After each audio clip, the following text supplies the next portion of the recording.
29 महापालिकांसाठी सुरू असलेल्या निवडणुकीच्या जाहीर प्रचाराची आज सांगता होणार आहे। या पार्श्वभूमीवर मुख्यमंत्री, उपमुख्यमंत्री तसेच ठाकरे बंधू रोड शो, शाखा भेटी करणार आहेत। तर सर्वांचं विविध ठिकाणी प्रचार सभांद्वारे जोरदार शक्ती प्रदर्शन बघायला मिळणार आहे।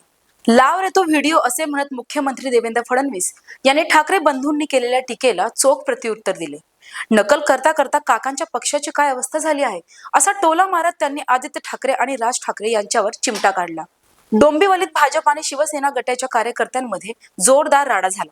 भाजप कार्यकर्ते पैसे वाटत असल्याचा आरोप करण्यात आला असून या हाणामारीत 2 जण जखमी झाले आहेत।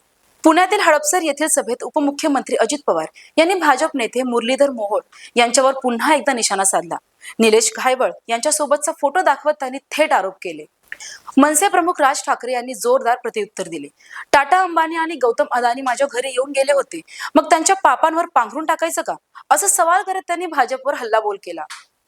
लाडकी बहीण योजनेअंतर्गत डिसेंबर महिन्याचे रखडलेले पैसे मिळण्याचा मार्ग मोकळा झाला आहे। तसेच जानेवारी महिन्याचे 1500 रुपये देण्यास निवडणूक आयोगाने परवानगी दिली आहे।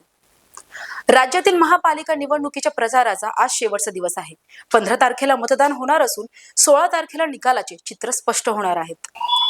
दिवसभर नेटफ्लिक्स, जमेल तेव्हा पॉलिटिक्स, 5 साल घर में आणि समय आला तर मुंबई धोक्यात, असे म्हणत मुख्यमंत्री एकनाथ शिंदे यांनी ठाकरे बंधूंवर जोरदार निशाणा साधला। गद्दारांना साड्या नेसून पिंड काढा असे आवाहन उद्धव ठाकरे यांनी करत शिंदे गटाच्या शिवसेनेवर थेट टीका केली आहे। नाशिकमधील सिडको परिसरात गिरीश महाजन यांच्या सभेनंतर गोंधळ झाला।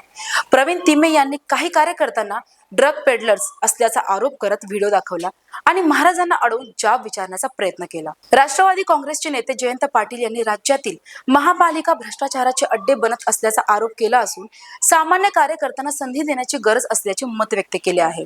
गुंड गजा मारणे यांना उच्च न्यायालयाकडून मोठा दिलासा मिळाला असून मतदानासाठी पुण्यात प्रवेश करण्यास त्यांना परवानगी देण्यात आली आहे। मारणे यांच्यावर मारहाणीच्या प्रकरणात मकोका कारवाई सुरू असून ते कोठडीत आहेत, तर त्यांच्या पत्नी जयश्री मारणे राष्ट्रवादी काँग्रेसकडून निवडणुकीच्या रिंगणात आहेत।